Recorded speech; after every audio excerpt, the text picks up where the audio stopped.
Nokia ১১০ এই ফোনটা দেখতে ছোট হলেও এর ঝাল কিন্তু খুব চড়া, কারণ এটা একটা 4G ফোন। ওই যে কথা আছে না, ছোট মরিচে ঝাল বেশি হয়। তবে এই ফোনে কিছু প্রবলেমও আছে, পুরো ভিডিও দেখলে সবকিছুই বুঝতে পারবেন। চলুন দেখে নিই নোকিয়া ১১০ 4G 2023-এর এডিশন।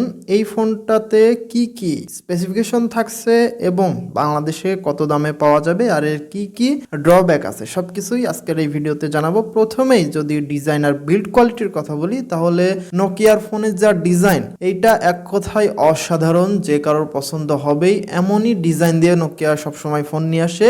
এখন যেহেতু এইচএমডি গ্লোবাল নোকিয়ার ফোনগুলা লঞ্চ করে, তাই এখনো তারা তাদের এই ডিজাইনের প্যাটার্নটা ধরে রাখতে পারছে। আর বিল্ড কোয়ালিটির কথা কি বলবো, নোকিয়ার ফোন দিয়ে যে আম্পির খাওয়া যায়, এইটা কিন্তু আমরা সবাই জানি। এখনো পর্যন্ত নোকিয়া বিল্ড কোয়ালিটির দিক থেকে একদম টপেই থাকবে সবসময়। প্লাস্টিক বডির ফোন হলেও এইটার যা বিল্ড কোয়ালিটি দেয় তা মোটামুটি একদম টপ লেভেলেরই থাকে। তবে ফোনটা প্লাস্টিক বডির হলেও এটার ওজন হচ্ছে 95 গ্রাম। আর এখানে ডিসপ্লে হিসেবে থাকছে 1.8 ইঞ্চির কিউভিজিএ ডিসপ্লে। ডিসপ্লেটা অবশ্যই বেশ অনেকটাই ছোট, এখানে কমপক্ষে 2.4 ইঞ্চি ডিসপ্লে হইলে ভালো হতো, কারণ যেহেতু এটা একটা 4G ফোন, তাই মানে 4G হলেও এর যে 4G সুযোগ সুবিধাগুলো আছে সেইগুলা কিন্তু 1.8 ইঞ্চি ডিসপ্লে হওয়ার কারণে একটু সমস্যা পড়তে হবে। যেহেতু ডিসপ্লেটা ছোট, অন্যান্য যে বিষয়গুলো আছে, ইউজার এক্সপিরিয়েন্সটা একটু খারাপের দিকেই যায়। ভিজিএ ক্যামেরা থাকছে পেছনে এবং স্পিকার একটাই থাকছে, সেটা সামনে। তবে এখানে যদি দুইটা স্পিকার দেওয়া থাকতো তাহলে সাউন্ড কোয়ালিটি এক অস্থির লেভেলে হইতো। তবে এখানে একটাই স্পিকার থাকছে, তবে মোটামুটি ভালো একটা সাউন্ড প্রোভাইড করবে। আর ফোনটার উপর দিকে থাকবে ফ্ল্যাশ লাইট এবং 3.5 mm এর হেডফোন জ্যাক।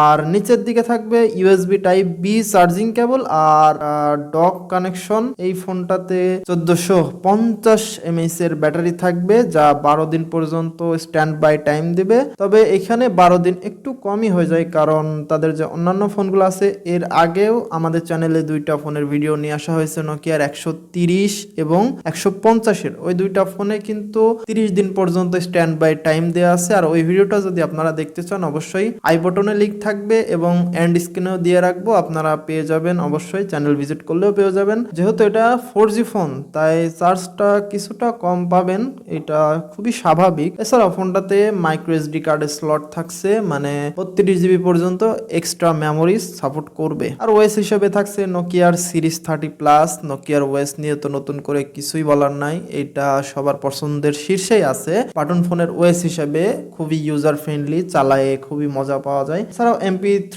প্লেয়ারের সাপোর্ট থাকছে, ভয়েস রেকর্ডিং থাকছে, FM রেডিও থাকছে। আরো ভালো ব্যাপার হচ্ছে এখানে IP52 এর রেটিং থাকছে। এছাড়াও ব্লুটুথ 5.0 কানেক্টিভিটি থাকছে, তাই খুবই ভালো একটা সাপোর্ট পাওয়া যাবে এখান থেকে।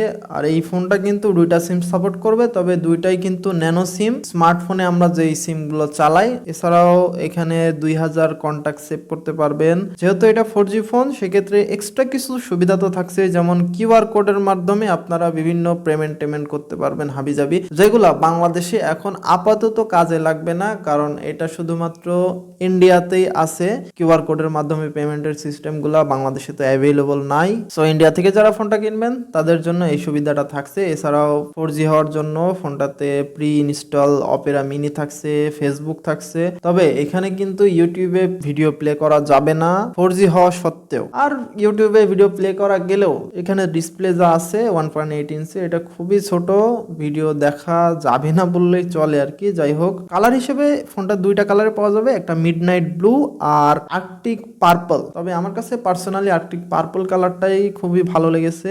আমার মতে আর্কটিক পার্পল কালারটা নেওয়াটাই বেটার হবে। এখন আসি দামের ব্যাপারে। ইন্ডিয়াতে এটা 2400 থেকে 2500 রুপিতে পাওয়া যাবে, তবে বাংলাদেশে আসলে এটার দাম অনেকটাই বেড়ে যাবে, কারণ হচ্ছে বাংলাদেশে নোকিয়া অফিসিয়ালি বিজনেস করবে না বলে তারা জানিয়ে দিয়েছে। আনঅফিসিয়ালি হয়তো পাবেন, তবে সেক্ষেত্রে দামও কিছুটা বেশি দিতে হবে। আর যেহেতু এটা 4G ফোন, 4Gর সব রকম সুযোগ সুবিধা না পাইলেও এটা একটু বেশি দামে কিনতে হবে, যেমন 4000 টাকার আশেপাশে ফোনটা বিক্রি হবে ধরে রাখেন। সব মিলায়ে ফোনটা কেমন, ডিজাইন আর বিল্ড কোয়ালিটির দিক থেকে যদি বলি, তাহলে পার্সোনালি আমার কাছে খুবই ভালো লেগেছে।